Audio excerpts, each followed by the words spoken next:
You know what's the nicest thing about having the most experienced commentary team on the block is that they get to do a couple of masterclasses as well. And I know Pommie and Dale taught a couple of kids how to bowl today. One of my strengths is being able to shape the ball away from the batsman and read his mind. By that meaning, knowing what he'd like to do next. But something I would really like to work on is my different variations, especially in shorter formats like the T20. And someone I would really like to work with is Vernon Philander. If I could be coached by anyone from the SA20 Season 4, I'd like to be coached by Mbangwa. I feel like he could help me with in terms of my bowling, such as my bounces, my timing, and my deliveries.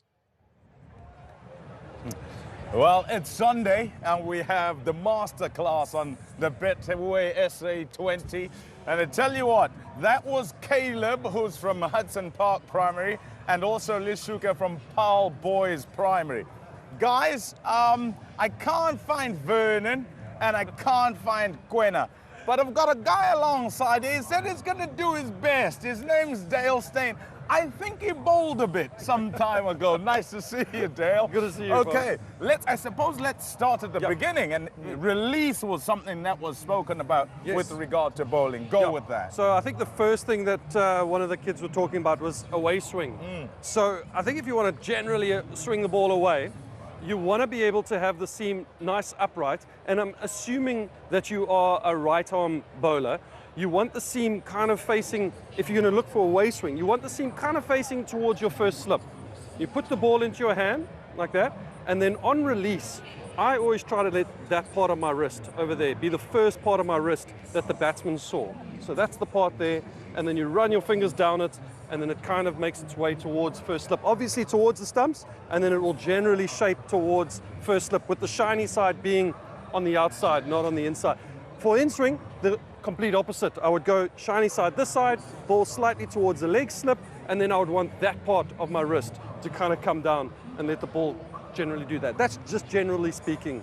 There was something about reading of the mind of the batter. I don't think we're going to help with that, but you can kind of make calculated, not so much guesses, informed decisions with regard to how the game is going. Talk about, you know, slower balls, variations as well. Yeah, so you want to have a couple variations because you don't want to be a one-trick pony where you're running in and just bowling one standard stock delivery. Batsmen will start to read and understand that this is the area you're bowling in and they can come at you. What you want to do is you want to start bringing some variations into your game. A slower ball is a great option. So I used to hold the ball seam up. This is one that Sean Pollock taught me. And then as I let go of the ball, I break my wrist so it almost does this.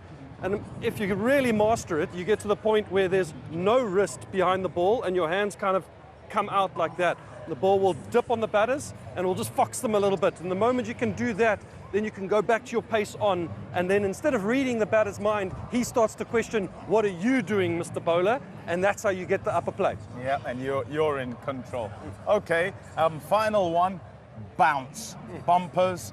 What's key with all of this that you're talking about for these couple of youngsters? So just a trick on a bouncer. If you're going to look to bowl a bouncer, sometimes going across the seam is the best option.